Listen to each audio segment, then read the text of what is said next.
Open ಆಗಿ ನನ್ನ ಗಮನಕ್ಕೂ ಬರದೆ ಕುಮಾರಣ್ಣನೇ ಅಭ್ಯರ್ಥಿ ಅಂತೇಳಿ ನಾನು ಆಸ್ಪತ್ರೆಯಲ್ಲಿ ಆಸ್ಪತ್ರೆಯ ಟೇಬಲ್ ಮೇಲಿದ್ದೆ, ಅವರು ಘೋಷಣೆ ಮಾಡಿದ್ದಾರೆ.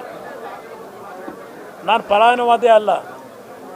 ಇವತ್ತು ನನ್ನ ಪಕ್ಷದ ಕಾರ್ಯಕರ್ತರು, ನನ್ನ ಪಕ್ಷದ ಮತ್ತು ನನ್ನ ಭಾಗದ ಜನತೆಯ ಅಪೇಕ್ಷೆ ಏನಿದೆ ಅದಕ್ಕೆ ತಲೆ ಕೊಟ್ಟು ಬಂದಿರತಕ್ಕಂಥವ್ನು ನಾನು. ಹೋರಾಟದಿಂದ ಬಂದಿರತಕ್ಕಂಥ ಪಕ್ಷದ ಇವತ್ತು ಈ ಒಂದು ಕಾರ್ಯಕರ್ತರ ಅಪೇಕ್ಷೆ ಏನಿದೆ, ಪುಟ್ಟರಾಜಣ್ಣ ಅವರು ಏನು ಘೋಷಣೆ ಮಾಡಿದ್ರು ಅವತ್ತು ಮೇಲ್ಕೋಟೆಯಿಂದ, ಅದಕ್ಕೆ ತಲೆಬಾಗಿ ಬಂದಿದ್ದೇನೆ.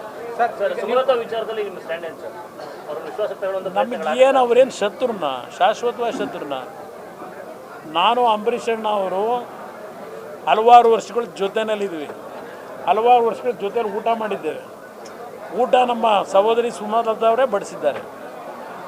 ರಾಜಕಾರಣದಲ್ಲಿ ಸಂಬಂಧಗಳು, ಸ್ನೇಹ, ಕೆಲವು ಬಾರಿ ರಾಜಕೀಯ ನಿರ್ಣಯಗಳನ್ನು ಮಾಡಿದಾಗ ಒಂದು ಸಂಘರ್ಷ ಬರ್ತಕ್ಕಂಥದ್ದು, ಭಿನ್ನಾಭಿಪ್ರಾಯ ಬರ್ತಕ್ಕಂಥದ್ದು ಸಹಜ ರಾಜಕಾರಣದಲ್ಲಿ.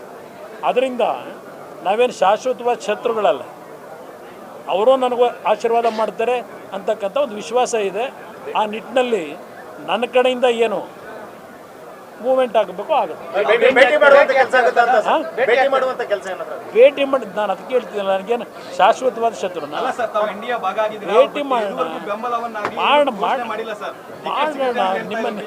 ನಿಮ್ಮ ಆಸೆ ಏನಿದೆ ಘೋಷಣೆ ಆಗಬೇಕು ಅಂತೇಳಿ ಅವರು ಘೋಷಣೆ ಮಾಡ್ತಕ್ಕಂಥದ್ದಕ್ಕೆ ನಿರ್ಧಾರ ಮಾಡ್ತಾರೆ. ಅಷ್ಟೊಂದು ಕಠಿಣವಾದಂಥ ಹೃದಯ ಏನಿಲ್ಲ ಅವರಲ್ಲೂ, ನಿರ್ಧಾರ ಮಾಡ್ತಾರೆ. ಸರಿ, ಮತ್ತೊಬ್ಬ CN ಮಂಜುನಾಥನ ಅರ್ಜಿ ಅಲ್ಲಿ ಹಾಕಿರುವಂಥದ್ದು ಇನ್ನೂ ಹಲವಾರು ರೀತಿ ಚೇಷ್ಟೆ ಮಾಡ್ತಾರಲ್ಲಿ ಬೆಂಗಳೂರು ಗ್ರಾಮಾಂತರದಲ್ಲಿ. ಅದು ಏನು ವರ್ಕೌಟ್ ಆಗೋದಿಲ್ಲ.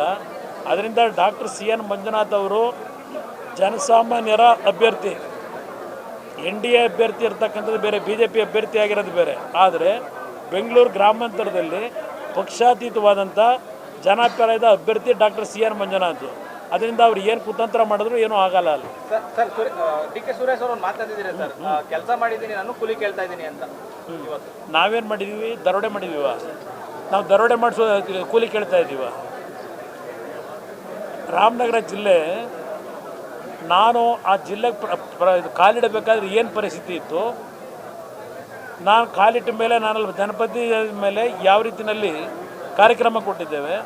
ಇಲ್ಲಿ ಪಕ್ಕದಲ್ಲಿ ಅಶ್ವಥ್ ನಾರಾಯಣ್ ಕೂತಿದ್ದಾರೆ.